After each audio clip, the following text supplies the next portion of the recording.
Isang munting tuta, hindi pa man siya tuluyang ipinapanganak, iniwan na siya ng kanyang ina. Isang lalaki ang nakakita sa kanya. Nakabalot pa siya sa kanyang amniotic sac. Akala nila wala ng buhay. Pero nang buksan nila gamit ang isang patpat, laking gulat nila nang gumalaw siya. Buhay pa ang tuta. Mabilis nilang isinakay sa sasakyan, ngunit habang pauwi, palakas ng palakas ang iyak ng tuta. Inisip nila, baka nagyayelo na siya sa lamig at mamamatay. Wala silang ibang nagawa kundi subukang painumin siya ng gatas. Pagkatapos inilagay nila siya sa higaan at dinagdagan ng bombilya para may init. Tuwing nagugutom siya, iiyak siya ng malakas at sa tuwing iiyak siya, doon nila nakikita na talagang lumalaban siya para mabuhay. Minsan, hindi na nila siya mapigil. Gumagapang na siya kahit saan. At nang dumilat na ang kanyang mga mata, napagtanto nila na kahit maliit at marupok, punong-puno siya ng buhay at saya. Tinawag nila siyang Little Rat dahil kamukha niya ang isang daga at ganun din siya umiyak. Pero mahal na mahal nila siya.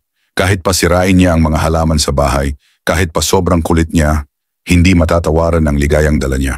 Mula sa isang tuta na muntik ng hindi mabuhay, ngayon ay isa na siyang malikot, masayahin at puno ng pag-asa na aso. Mga kaibigan, ang kwento ng munting tuta ay paalala na kahit sa pinakamadilim na simula, may plano ang Diyos.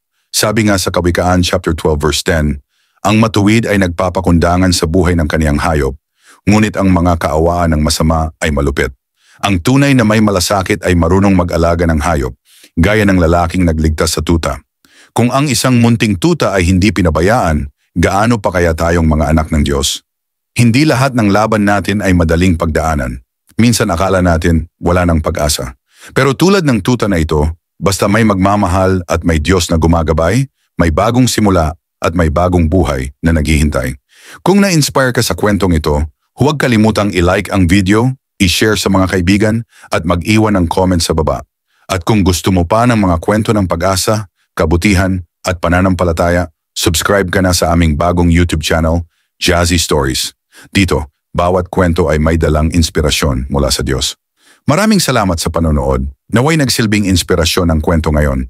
Hanggang sa muli, to God be the glory.